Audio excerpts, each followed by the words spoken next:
What is going on, everybody? Welcome back to another week of Hero or Zero here on the Heroes for Hire podcast. My name is Shaun Meehan, and joining me as always is member of the Fellowship of the Ring, Mr. Ciara Lawler. My precious? He's not a member of the Fellowship, Connor. We've been through this. Fuck it, he's not a member. Which one can I be? You can be Gimli. You can be Gimli. Oh yeah, you can have my axe. That's what I should have said. There we go. He direct quoted there, lads, so we're all good. So, Connor, what is Hero or Zero for those that are not aware yet?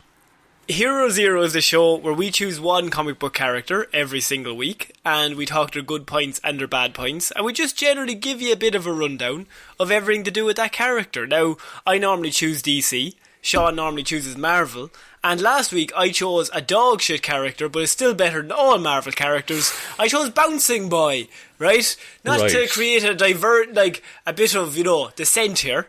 Yeah. But I'm just saying everything you love is shit, and everything I love is great. What you've done there is you've sowed the seeds of dissent, Connor. I feel like a Facebook comment section. Just full of vitriol and hate. So, Shaun, it is your week to choose a Marvel character. I will put my hatred on the back burner and just allow you to talk about some character or something. Well, and we'll see how it goes. I think you might find this one interesting, Connor, because I was looking through maybe Marvel characters that might be a little bit unknown, and I came across one, and specifically you might like this, because I am going to be covering Scarecrow. Oh, sorry, is that you're after choosing a character that's DC, Shaun? This is actually embarrassing for you. No, Connor. Go on. Marvel also have a Scarecrow. Here we go, robbery. Robbery is always going to go on. I don't know who came first. I actually couldn't find the date of the first introduction of this character. It'd be mad if the Marvel one came first. Will I try and find out live here on the show?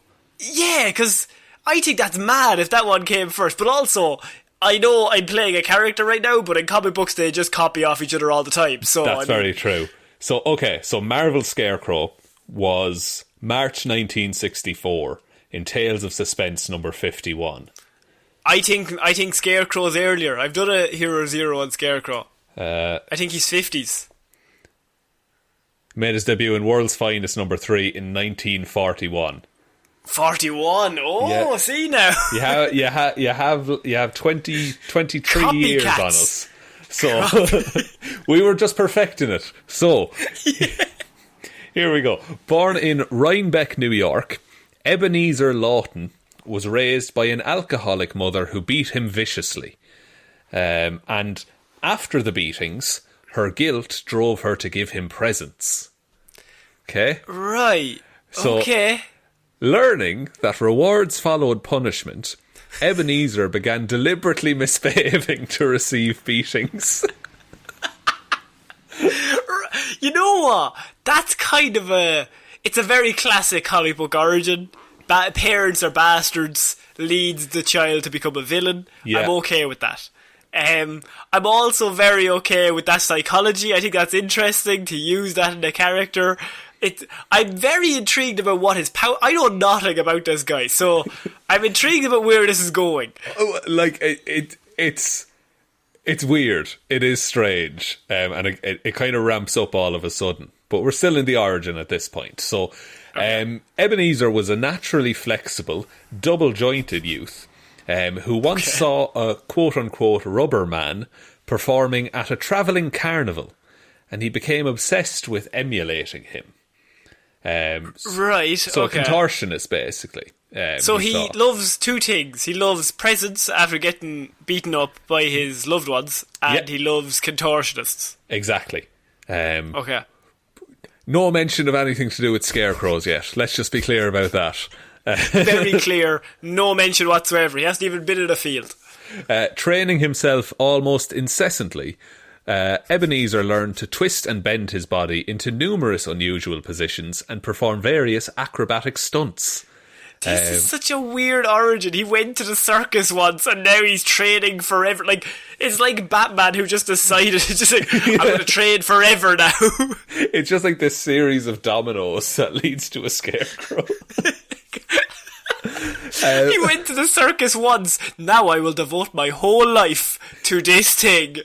So he grew into a socially stunted young man. The abnormally flexible and agile Ebenezer worked as a sideshow rubberman under the stage name Umberto the Uncanny. Umberto the Uncanny. That needs to be workshopped. Surely that needs to be workshopped. Even a little bit. Even a little bit. Bendy Boy. There you go. Bendy Boy's a great one. So a brief audition of his abilities gave him a job at a local live variety show. So, during one of his performances, Connor, Iron Man entered the theatre. Oh my, it's like America's Got Talent. This is going to be amazing. Okay. Iron Man is the golden buzzer in that scenario. Everyone knows that. So Iron Man entered the theatre in pursuit of a criminal who he observed robbing the ticket vendor outside. Very small scale crime for Iron Man. For Iron Man? Sorry. This is a bit convoluted. Iron Man wouldn't give a shit about that. Generally no, but... Hey, small crook, I'm going to blow you up with my missiles. I'm going to explode your cells. Seeking publicity, Ebenezer stopped the thief with a simple acrobatic move, it is described as. A little flippy flu. A little bit of a flippy flu. So, as Iron Man carried the criminal away, you might think here Ebenezer would be like, oh, maybe I could use my acrobatic powers for good. Well, I assume that he's after stopping crime, and now he's thinking, wow, that was an endorphin rush. I feel good. I feel like I've helped. They might let me join the Avengers. I'm now in with Iron Man, who's apparently now like Batman for some reason. Friendly neighbourhood Iron Man. Friendly neighbourhood Iron Man. Everyone's favourite millionaire. I think that I could use my powers for good. That's where I think it's going. Lawton realised the criminal potential of his abilities. Sorry. How? He was just like, oh, I can do crime with this. Class. Because he likes being bad, Connor. Oh, sorry, you're dead right. And actually, every time you commit a crime, you get a prize. Yeah, exactly. He's a big fan of that.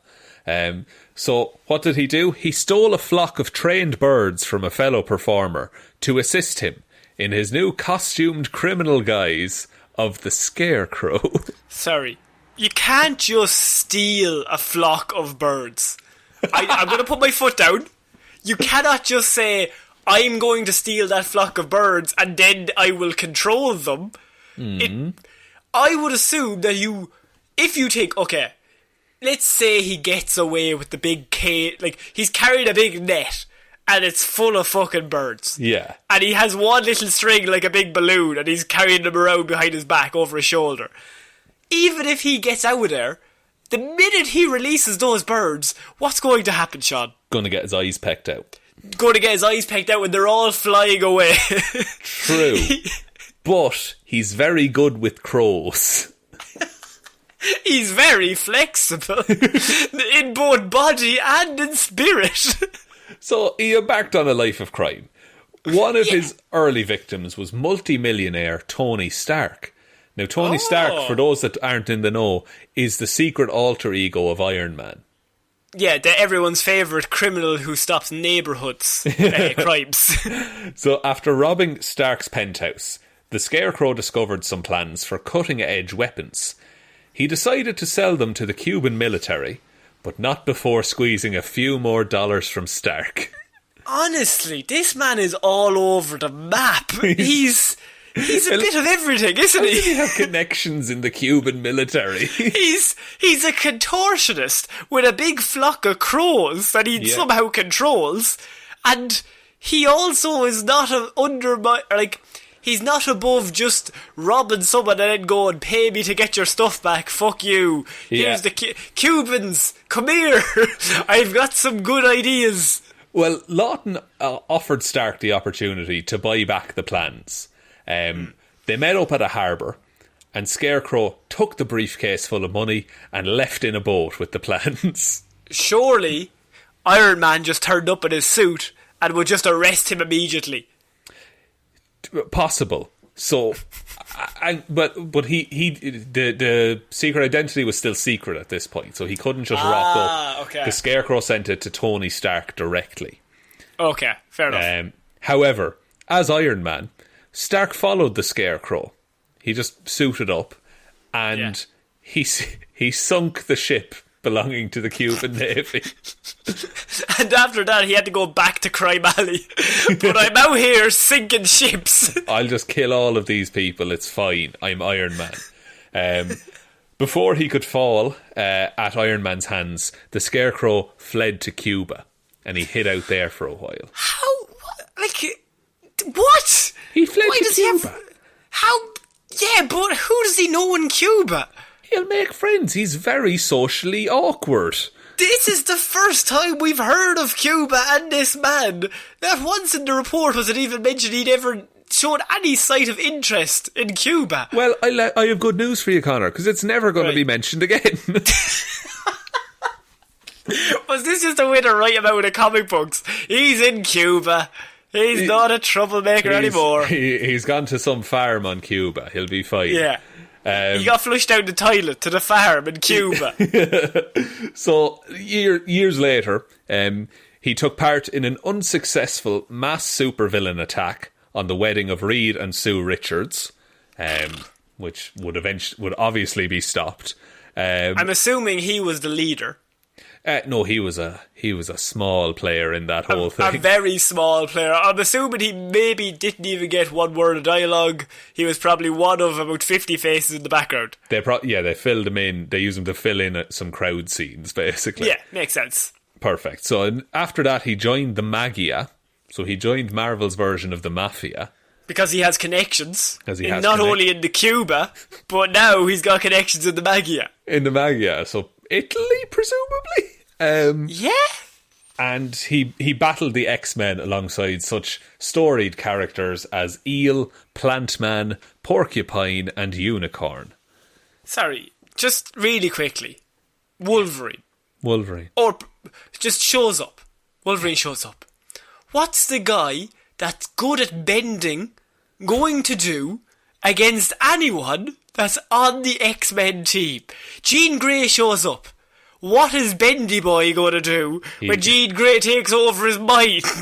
He's going to do his best, Connor. He's going to baffle him. Oh, how is he bending his elbows like that?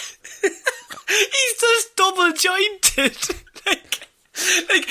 Wolverine cannot be killed or harmed and has a healing factor. And this guy is double jointed. Well, maybe that's not a fair fight to put him up against Wolverine and the X-Men. So the next thing they did was Scarecrow was kind of conscripted as part of a team to raise some hell, basically to just show people, make a presence of villains, basically. They were defeated, this team, by Captain America and Falcon, sparking Scarecrow's obsessive hatred of Captain America. Oh, for God's sake. What is with Captain America and just spawning really bad villains who are like, God, I hate him. I'm his arch nemesis and he doesn't even know it. They're all claiming arch nemesis status. They're all no match for like a tenth of Captain America. Hope. Even Baltrick the Leaper, he was the closest we got. Yeah, the man who can jump 10 feet in a single leap. Who can beat him? A man that can jump slightly high or a bendy boy? So Cap's going down if either of them show up. Cap's going down. So what they did, they placed Scarecrow in solitary confinement for nearly a year. And after he escaped, he went on a killing spree. He snapped, essentially. He was like... Big change. You are? Big change. Big change. Yeah, he's doused killing Remember people. when I said it ramps up real quick? Yeah. He went straight from just low-time crook to mass murderer. Almost so quick no one noticed. Yeah, almost. So he went on a killing spree until Captain America again captured him, which he was not pleased about. Sorry, just Captain America, his arch nemesis. His arch nemesis. Sorry. Yeah. Mortal enemy, Captain America, later captured the Scarecrow. Just barely. He barely got out there alive, did Steve. So he was imprisoned in a place called the Vault, where he eventually escaped, and then after that, they put him in a psychiatric hospital. Because there's like, I feel like this is getting a bit close to the bone, Shaun. So he was put in, and he committed further serial slayings in there. Oh my God! Seeking to free the fear within his victims. Okay, you're really lighting on the edge of copyright here, lads. It's so on the nose at this point. It's like, just go as far away from the word fear as possible. Why would you bring that in? So, he was defeated by Ghost Rider. Other arch nemesis Ghost Rider. Other arch nemesis Ghost Rider, exactly. And he was left for dead. A demon from hell versus one bendy boy. Who will win? So he was rescued by an organisation called The Firm, who basically, they're like a suicide squad that works in the shadows. They just have a load of villains on their payroll, basically. What The Firm also did was that they gave him superhuman abilities. So now we're talking. You're going to like this, Connor. Here we go. They instilled in him the ability to feed off and generate fear in people. Okay, no. See, now, what you've done there is you've annoyed me. You started with you're going to like this, got my hopes up. Imagine what that's like. I'm going to be honest with you. The fact that Marvel were not sued over this is astounding to me. It's very similar, I will say. But dying in another battle with Ghost Rider. This time I have him. Scarecrow was resurrected by the demon Blackheart. Blackheart is Mephisto's son. Oh, so he's like smaller demon, but trying to impress Daddy. Trying to impress Big Daddy M, correct. Yeah, okay. So he sent Ebenezer's disembodied spirit to possess the dead body of Barbara Ketch, who is sister of Danny Ketch, who is the Ghost Rider at this point. Okay. Perfect. And is this Ghost Rider having relations with his sister as well? No, that's only exclusively the original Ghost Rider, Nicolas Cage. That's only Johnny Blaze. Okay.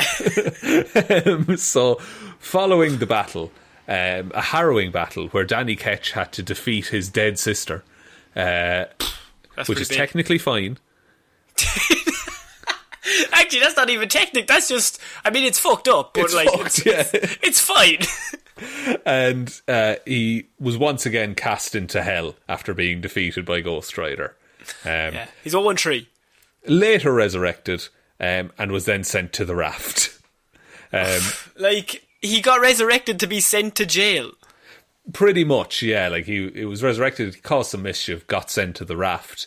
What I will say is that there was an event in Marvel Comics called Fear Itself. Basically, no, listen to me. Don't shake your head. So I rolled my eyes and shook my head. Nobody could see that, but I was already preparing for the worst. Go on. So basically, do you know the story of Thor Ragnarok? That Odin's secret child comes back and takes over Asgard. Yeah, and it's Hela in the film. Yeah, basically that. It's a different child in the film, or in the comic, but whatever. The only reason I put this in is because it caused chaos on Earth, right? Because gods were fighting and everything like that. Scarecrow, in the chaos, tried to kind of take over New York with his army of crows, and during all of this, ends up fighting Wolverine and dying. Oh my god! Right, there's one thing I love on Hero Zero, is when we have an unreal character that doesn't realise that it's small scale. Yeah. But the main thing I hate in comic books is someone who's shit but thinks they're great. Just welling and constantly over their tries. So, like, we've mentioned him before, the Ringmaster. The man can control anyone and make them do anything. He just wants to run a circus. This guy can do nothing. Very little. And he has no real ability other than owning a few crows that for some reason he can control. Nobody knows why, he just can. Crows don't run on fear. You couldn't even bring that into the storyline. He just has them trained through, I'm assuming, animal acrobatics. But now, he's fighting Ghost Rider and Captain America and the X-Men. And now he's got 1v1 Wolverine and he's died at least 5 times, Shaun. You can't keep him down. He's friends with Mephisto's son. He's like, do me a solid one more time. One more, come on. Honestly, I promise I won't kill someone again. I won't possess a dead body or whatever. So the next section I have is the powers and abilities. So he has a mutated pheromone. So Scarecrow, I'll be honest, you could interchange this with the DC wiki and it would still make sense. Scarecrow, yeah, I was thinking that, is able to secrete an odourless pheromone into the air that can affect the adrenal gland of most beings within a distance of 20 feet. The pheromone triggers intense panic attacks and causes his victims to experience intense and irrational fear. He is also able to cause the same reaction in a number of animals, including crows, and the pheromone he secretes affects his adrenal gland as well, though in a different way. So it makes him... So he's not even immune. You what? He's not even immune to his own thing. No, but it affects him in that, like, do you know the way he's rewarded for doing bad things? Yeah. Feels good doing it to people. Okay, but can I give you a different idea that they definitely should have done instead? Yeah, go ahead. Why don't they just do the opposite? There's an episode of Batman the Animated Series called Never Fear, in which Scarecrow takes away people's fears instead of adding to it. So how you skip copyright for the character that loves to do bad shit to get rewards afterwards is you give people no fear. And so then they're like, I'd love to rob a bank. I'll go rob a bank. I have no fear of consequences for what will happen. Surely that makes much more interesting sense than just copying and pasting. That is very, very true. I did not consider that. Just have him secrete something that takes away everyone's fear. That is very... Yeah, because that would cause more havoc than making people afraid. Because everyone then just decides to do whatever they want. Yeah, and then like his motivations make sense. You're giving Marvel in the 60s a lot of credit here, Connor, I must say. Jesus Christ. I mean, just one little rewrite. Just even... Somebody just looks at the story and goes, why don't we flip it? Why don't we do the opposite that'll get us copyrighted? Look, I'll be honest, lads. The other one's been around for 25 years and it's been madly successful. Quite famous, the other one. People are going to know what we're doing. We can't get away with this one. Do you think there was one guy like, guys, honestly, they're going to find out. Stan Lee's there, a cigar. Would you stop, kid?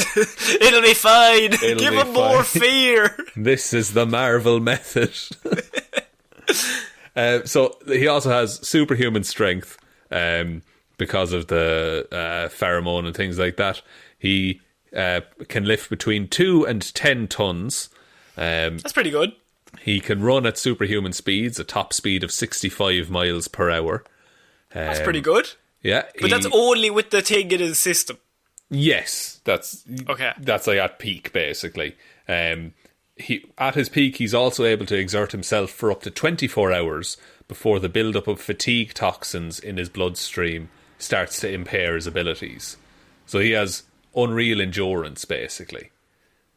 Right, so he can go for 24 hours straight, basically superpowered, before he has to take like 2 days off. Yeah, and just like, he gets kind of a hangover, and he's just like, yeah, okay, that's fair chips. enough. So really, if you were any hero, you would just wait it out.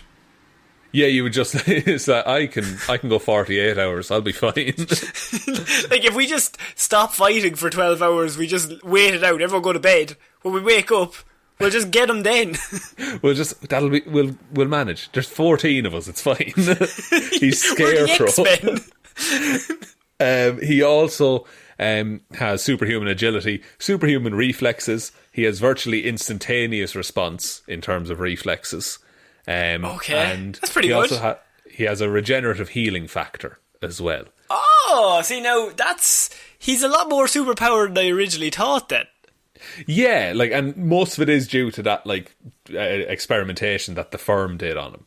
They, like, juiced him up with a bunch of powers. Before that, he was just a man with some crows. So I wish he'd stayed like that. Much more interesting. He's also a professional contortionist, as we said. He can escape from, like, locks and chains. He's an expert bird trainer. Apparently. When did he learn to do that? I don't know. It's never mentioned. Learned on the job. That's it. You steal some crows, you get the bird trainer license. You start off with 100 crows and you work your way up. You find a peak crow. Sure, there's some rough days, but through a montage of training, you grow to love the crows. And they grow to love you. And then just on his equipment, he has trained crows. Trained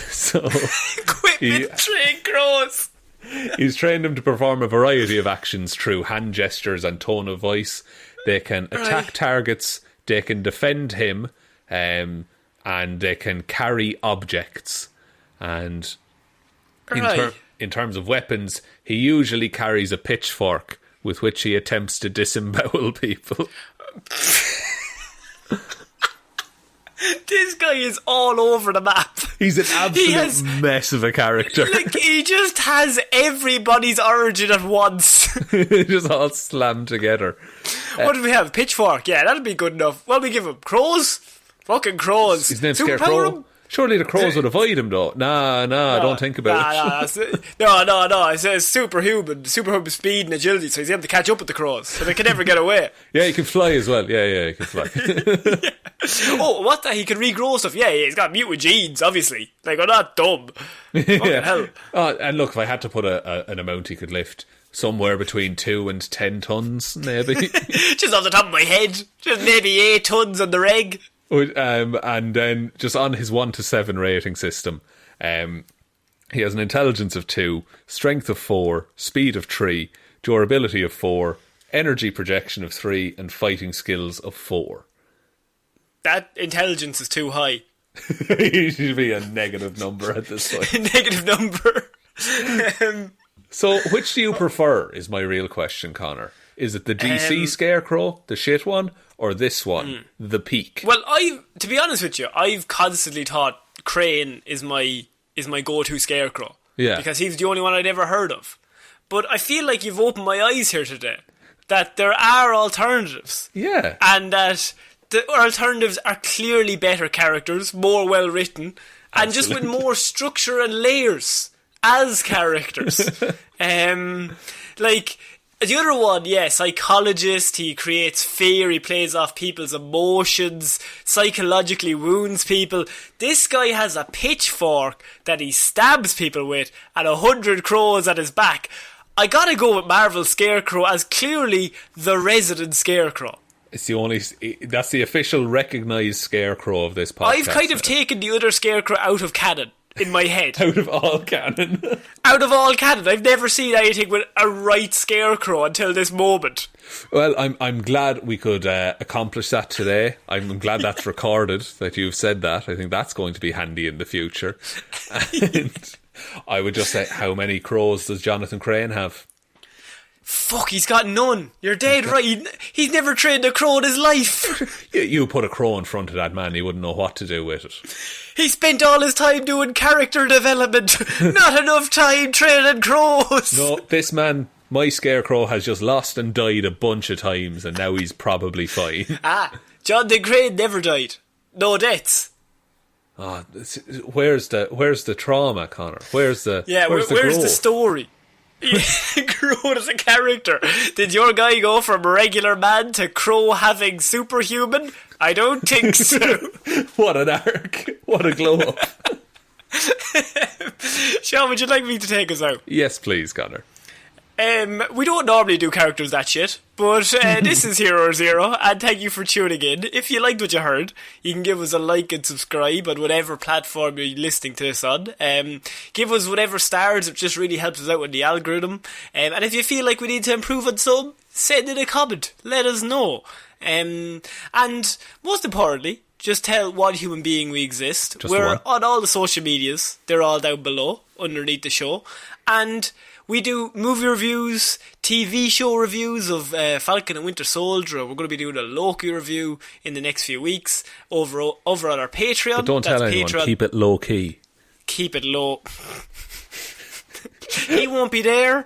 And so it's patreon.com/Heroes for Hire podcast. If you go over there now for less than, I think it's $5 a month, so it's like €390. I don't know what that is in pounds. I don't know that. It's for a month, so it's like buying one coffee. What you do is you get access to every movie review we've ever done since like 2019, which is a whole bunch of movie reviews. And just most importantly, as I mentioned, try and tell one human being that we exist. Just the one. Thank you. So we'll say it again, Shaun. So I have been Ciara Lawler. I have been Shaun. I will see you next week, guys. Bye. Bye.